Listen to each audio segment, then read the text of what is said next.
Today we're going to cover the 7 steps for proper artificial turf installation. It's time to remove the lawn that has caused you so much frustration over the years. The water bills, brown spots, mowing, and mud. Say goodbye to it all. We recommend removing 4 inches of your existing lawn or base. Keep in mind that soil builds up fast, so we recommend having a dump trailer on site. Ensure that you take the proper measurements to dispose of your existing base properly. You can check your local city's website for information on how to properly dispose of your soil. If this seems like too much work, we have exclusive synthetic grass installation professionals with the right equipment and tools to make sure your project is done properly. Evenly spread 3 inches of Class 2 road base where you'll be installing your artificial grass. The Class 2 road base will make it easy to create a level platform with proper drainage. In most cases, we recommend using gopher wire and weed barrier to prevent vegetation and pests from sprouting through your new yard. Weed barrier is not recommended if you have pets. Lightly wet the area and go over it with a compactor until you achieve a smooth surface.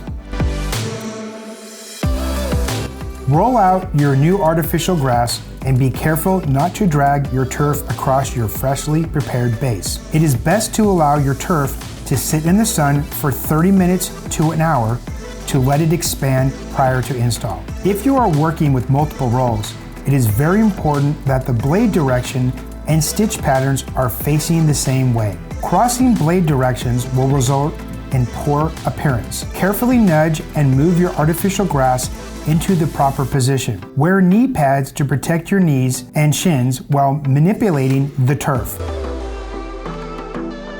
Now it is time to make the appropriate cuts. We recommend using a box cutter or carpet knife. All cuts should be made from the back of the synthetic grass so you can see the stitch rows. When making the cut, leave a 1/4 to 1/2 inch of turf over the edge of your border. This will help with the finishing touches at the end of your project. If you are working with multiple pieces of synthetic grass, this is the perfect time to secure your seams with seam tape and glue. Be sure that the blades of your turf are laying the same direction when seaming and that the space between each stitch row matches. Place the red line of your seam tape down the center of the seam and make an S pattern with your glue on each side of the red line. Move turf into place and let the glue set for 15 minutes. You can place your infill bags evenly on the seam to enforce contact with the seam tape. Time to secure your artificial grass to the ground. Start by tucking the 1/4 to 1/2 inch edge you left into the border with a metal putty knife and hammer. We recommend using 40D 5-inch non-galvanized turf nails or staples. Using a hammer, gently tap the nail or staple until it pierces the backing. Disperse the turf blades with fingers and drive the nail or staple into the ground. A nail or staple should be placed every 6 inches along the outside perimeter and every 2 feet on the inside areas. Be sure to reinforce your seamed areas with a few nails or staples.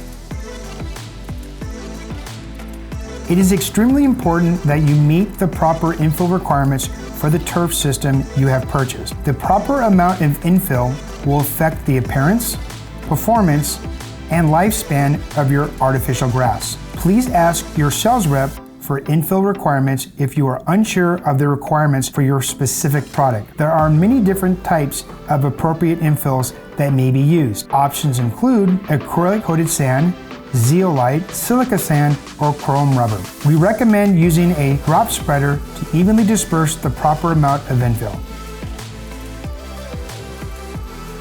Once the infill has been placed, use a power broom or another stiff bristled broom to brush the turf. This will assist the turf blades in standing straight up and make your new artificial lawn look like freshly mowed grass. Repeat the process until your infill is spread evenly and your seams disappear. Brushing up your turf blades will be the only quarterly maintenance we recommend outside of proper sanitation if you have pets. Once the infill has been placed, brush against the grass blades to get the blades standing. Lastly, rinse the grass of all remaining dust and infill. And there you have it, our 7 steps to properly install artificial turf. We look forward to seeing your completed project. Thanks for watching.